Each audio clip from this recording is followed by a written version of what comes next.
एक घटना हमको स्मरण आती है। परम पूज्य बक्सर वाले मामा जी के गुरुदेव श्री खाकी बाबा सरकार, महर्षि श्री खाकी बाबा सरकार जीवन मुक्त भगवत प्राप्त सिद्ध संत थे, श्रेष्ठ संत थे, महान योगी थे, महान सिद्ध थे वो। गुरुजी, जर्मन से एक वैज्ञानिकों का दल आया था भारत में योगियों की खोज करने के लिए, और वो लिखते थे अपनी पुस्तक में कि हमने वहां जाकर क्या देखा। तो उन्होंने अपनी पुस्तक में क्या लिखा था, जर्मन के लोगों ने, उन्होंने लिखा था कि भारत में कोई योगी नहीं है, सब ढोंगी पाखंडी हैं, दम्भी हैं, योग का प्रवचन करते हैं, सब जो है अच्छे लोग नहीं है, ऐसा उसने लिखा था। क्योंकि योग की जो सिद्धियां वर्णन है वो दिखाओ ना प्रत्यक्ष रूप में, तो कहीं कोई कुछ दिखाने वाला नहीं था। उनको लगा कि कोई समाधि तक पहुंचा हुआ नहीं है, अष्ट सिद्धि क्या होती है किसी को पता ही नहीं है, प्रवचन में सब सुना देंगे। तो इस प्रकार की उन्होंने पुस्तक तैयार की कि भारत में कुछ नहीं बचा है। तो लोगों को लगा कि तो बड़ी बुरी बात है, तो श्री खाकी बाबा सरकार के पास पहुंचा दिया।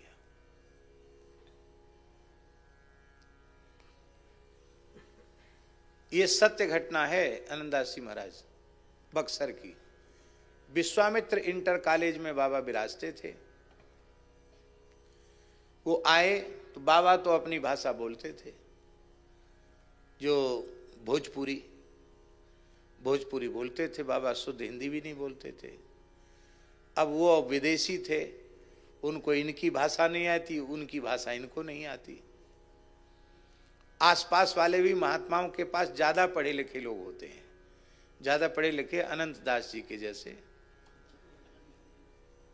माने बहुत ज्यादा पूरी दुनिया में घूमते, लेकिन इनको पूछो कि कितनी क्लास अंग्रेजी पढ़े, शायद हमें तो पता नहीं कि कुछ पढ़े वढ़े कि नहीं, अंगूठा टेक है।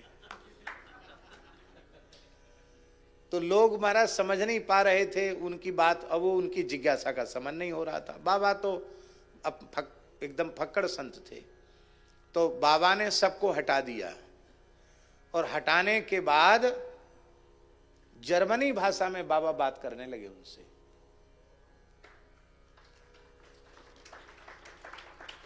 अब हम मान लो किसी से जर्मनी में बात करें और 10-5 हाथ दूर कोई खड़ा हो तो समझ में तो आएगा कि कोई दूसरी भाषा बोली जा रही है।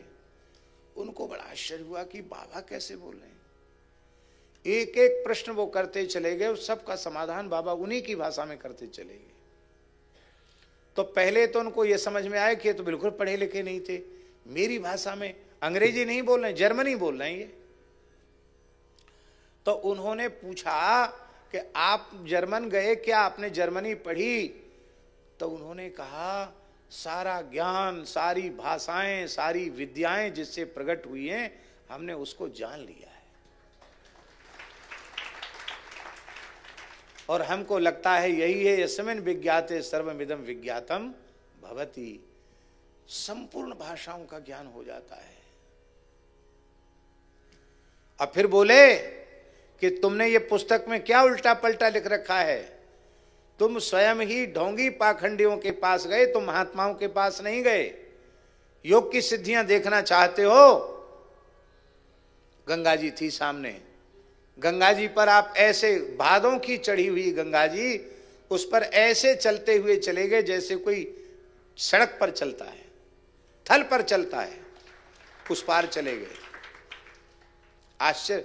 और आश्चर्य की बात गुरुजी ये है, उस समय ब्लैक एंड व्हाइट कैमरे चलते थे।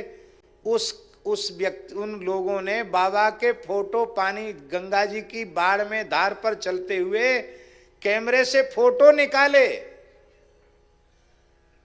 और उधर से जब बाबा आए, ए गंगिया रास्ता दे, गंगा जी को गंगिया बोले, तो गंगा जी ने मार्ग बीच में से दे दिया।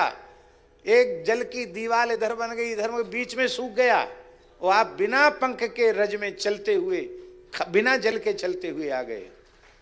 और बोले कितनी सिद्धियां देखेगा, पर इन सिद्धियों से कुछ होता नहीं है, साधक पथभ्रष्ट ही होता है। इसलिए महात्मा लोग सिद्धियों के चक्कर में नहीं पड़ते हैं। पर भारतवर्ष से अभाव लेकर मत जाना। ये महान सिद्ध पुरुषों का, संतों का देश है। कहाँ कौन संत विराजमान है इसको तुम नहीं जान सकते हो।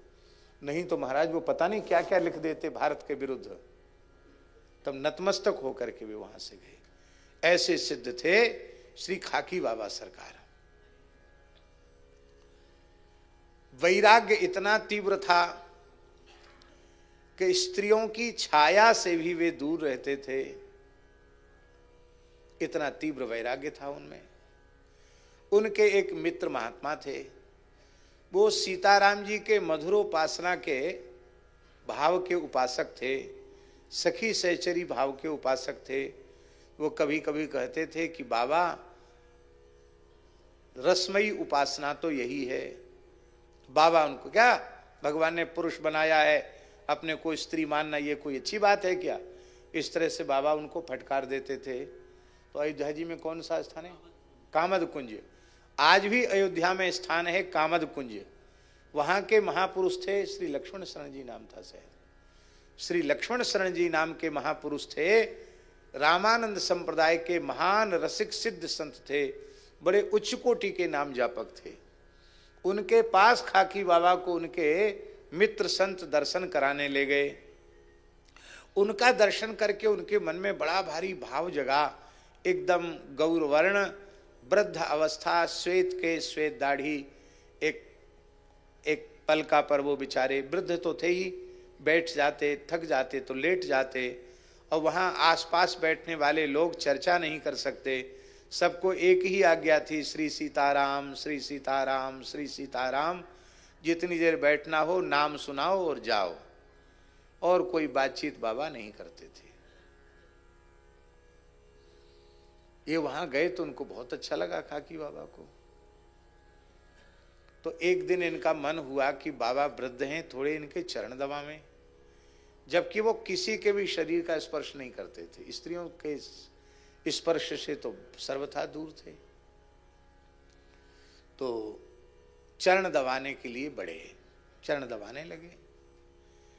नाम जप कर रहे हैं, चरण दबा रहे हैं। चरण दबाते दबाते उनको क्या लगा कि केसर के समान जिसका वर्ण है और अत्यंत सुकोमल कोई 16 वर्षीय किशोरी है, जो चरण महावर से लेके और चंद्रिका तक पूरे श्रृंगार से युक्त है, और उस किसी किशोरी स्त्री के चरणों का संवाहन में कर रहा हूं, ये उनको अनुभव हुआ। तो जब यह अनुभव खाकी बाबा को हुआ तो वो घबरा गए कि अरे मैं तो, ये क्या, इतनी सुंदरी स्त्री यहां कहां से आई इस आसन पर।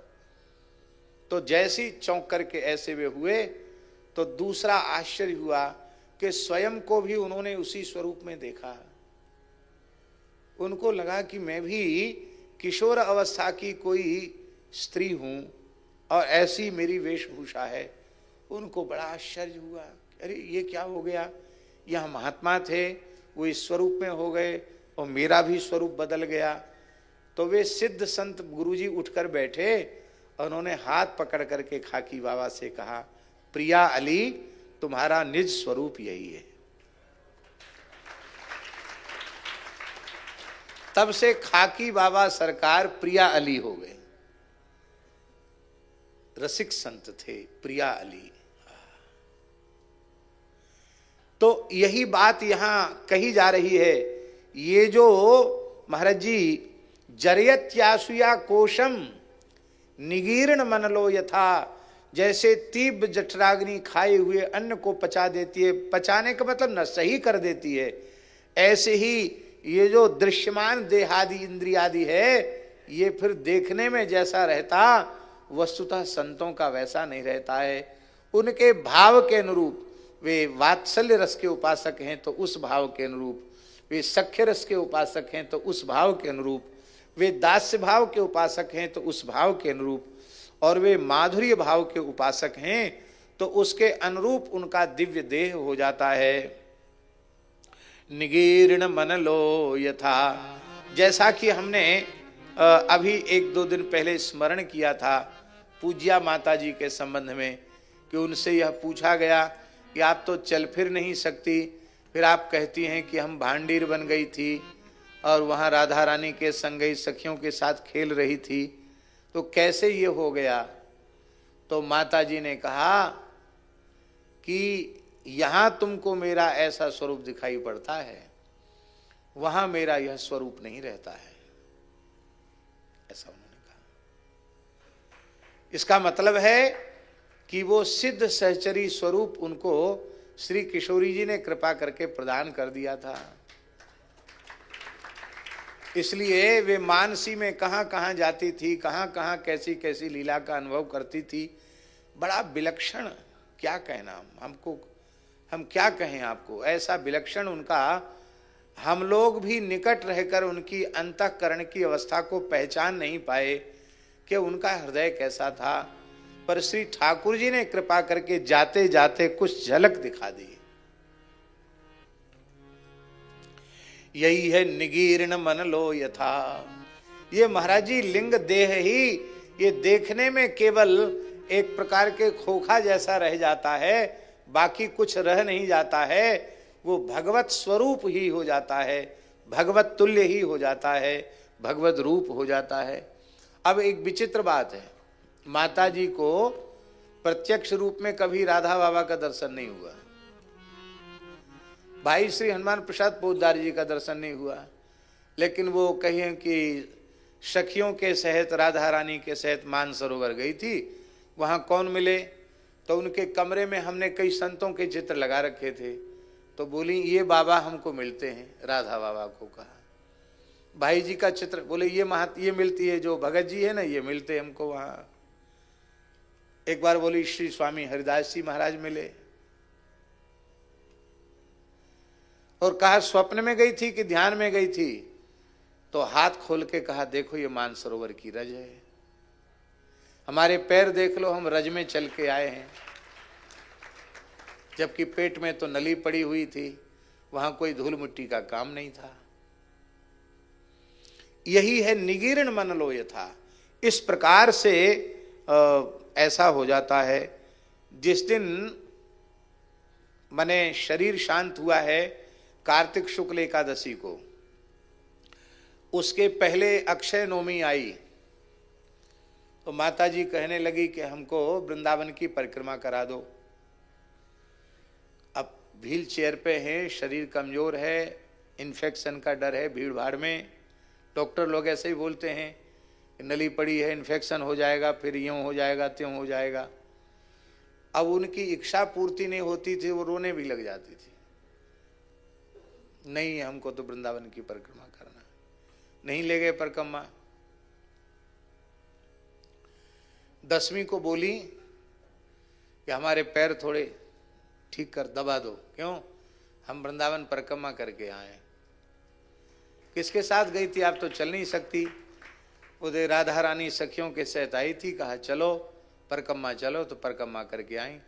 तटिया स्थान में, तटिया स्थान से शुरू की, तटिया स्थान पर पूरी की। कुछ देर तटिया स्थान में खेले हम, और देखो ये तटिया स्थान की रज है, और मेरे पैर में देखो ये वृंदावन की परिक्रमा की रज लगी हुई है। तो एड़ियों के ऊपर तक रज लगी हुई थी। ये एक दिन भगवत धाम जाने के एक दिन पूर्व की घटना है। और शरीर छोड़ने के बाद भी उसका संस्कार रज का ऐसा था। सामने ईश्वर दास जी बैठे हैं, इनको सेवा का सौभाग्य मिला। इन्होंने माता जी के चरण सहलाए तो इनके हाथ में भी वृंदावन की रज लग गई। ये कोई प्रशंसा की बात हम नहीं कह रहे हैं, यथार्थ इसलिए कह रहे हैं कि जरयत्यासु या कोशम, मल विक्षेप आवरण, सब कुछ आवरण विक्षेप मल सबकी निवृत्ति हो जाती है। और यह कर्म संस्कार रूप भंडार रूप लिंग शरीर ये भी जल करके भस्म हो, माने रहते हुए भी इसका अस्तित्व समाप्त हो जाता है। और ऐसे जो मेरे विशुद्ध प्रेमी अनुरागी भक्त हैं वे कैसे होते हैं? बड़ी प्यारी बात है महाराज जी। नैकात्मतां में स्पृहयन्ति स्पृहयन्ति केचिन् मत्पाद सेवा विरता मदीहा ये न्योन्यतो भागवता प्रसज्य सभाजयन्ते मम पौरुषाणि। जिन भाग्यशाली जीवों की प्रीति मेरे चरण कमलों में हो जाती है, बोले न किंचित स्पृहयन्ति, वो कुछ भी चाहते नहीं, अचाह हो जाते हैं, उनकी फिर कोई कामना नहीं रह जाती है।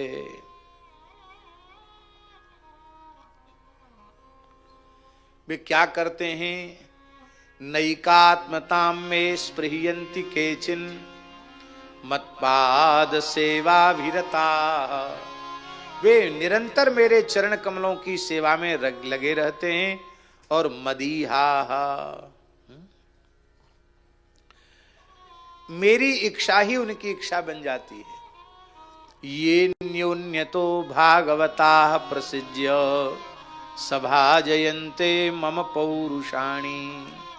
और तदर्पिता अखिलाचारिता हो जाती है। वह प्रत्येक क्रिया मेरी प्रसन्नता के लिए करते हैं। और जब परस्पर वो प्रेमी भक्त मिलते हैं तो शरीर संसार की चर्चा नहीं करते हैं, व्यवहार की चर्चा नहीं करते हैं। सभा जयन्ते मम पौरुषाणि, परस्पर मिलते हैं तो मेरी चर्चा किया करते हैं।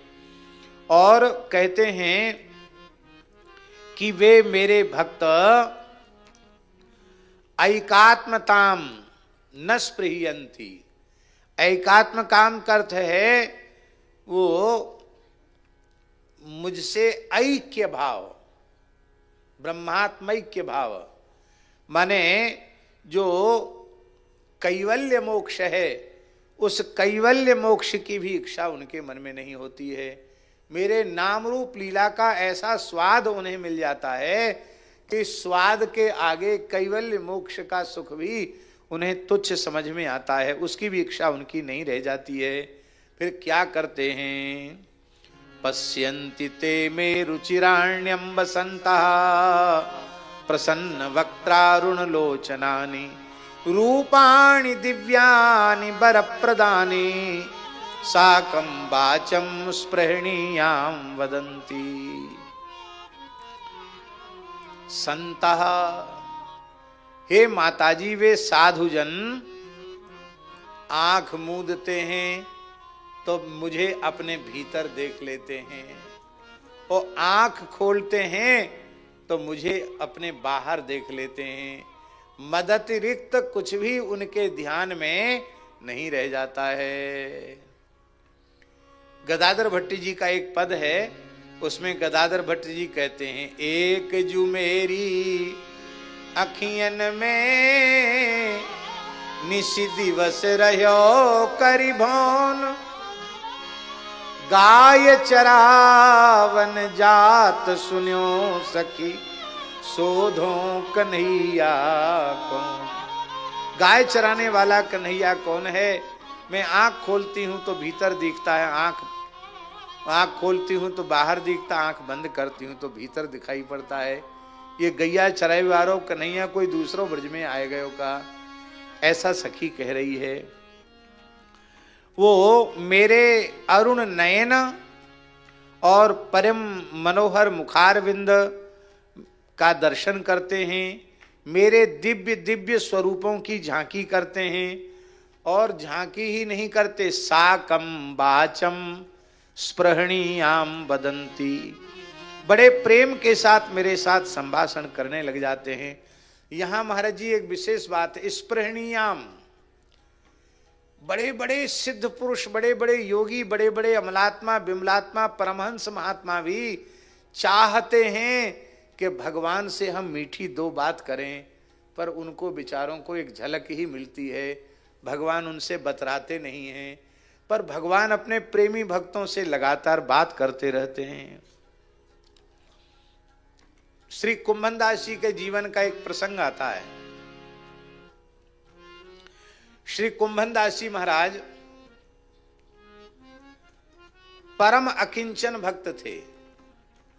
हमारे परासोली गांव, चंद्र सरोवर परासोली गांव, उसके बिल्कुल निकट ही एक गांव है जमनामतो। जमनामता गांव के गौरवा क्षत्रिय कुल में उत्पन्न श्री कुंभनदास जी श्रीमद् वल्लभाचार्य महाप्रभु के शिष्य थे और अष्ट छाप के भक्त कवियों में सबसे पहले थे। सूरदास जी से पहले ही कुंभनदास जी की दीक्षा हो चुकी थी। सर्वप्रथम दीक्षा कुंभनदास जी की हुई और कुंभनदास जी के पद बड़े रस के पद हैं, पर बहुत गरीब थे, अकिंचन थे कुंभनदास जी। और श्रीनाथ जी के कीर्तनिया तो ठाकुर जी को थोड़ी करुणा जगी, तो भरतपुर के राजा उसको कहकर के भगवान ने स्वप्नादेश किया, मान सिंह को स्वप्नादेश किया कि कुंभनदास जी की कुछ सेवा करें।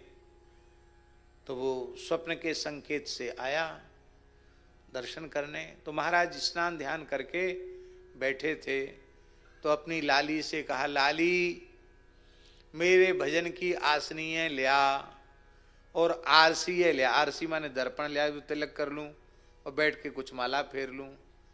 तो उनकी बेटी बोली कि आरसी है तो पड्डा पी गयो और आसनी को खाए गयो। उनको बड़ा आश्चर्य हुआ, कैसा विचित्र पड्डा है, आरसी को पी गया और आसन को खा गया। घर में आसन नहीं था, महाराज गृहस्थ थे, बिछाने का कपड़ा नहीं था घर में। हम लोग कितने तरह के आसन और तकिया तोशक इकट्ठे कर लेते हैं। वे गृहस्थ थे पर ऐसे अकिंचन थे, उनके पास आसन नहीं था। एक मुट्ठी घास सूखी बिछा दी जाती थी, उसी को आसन मानकर बैठकर उस पर भजन करते थे। दर्पण नहीं था घर में। आज भी वो पत्थर की कुंडी जमनामते गांव में आज भी रखी है उनके घर में। उस कुंडी में, पत्थर की कुंडी में जल भर देते थे और उस जल में अपना मुख देख करके तिलक लगा लेते थे। खेती करते थे, छोटी खेती, उसमें भी जो आता उसमें भी ठाकुर सेवा, श्रीनाथ जी की सेवा, साधु सेवा, उस गरीबी में भी ठाकुर सेवा और साधु सेवा करते थे।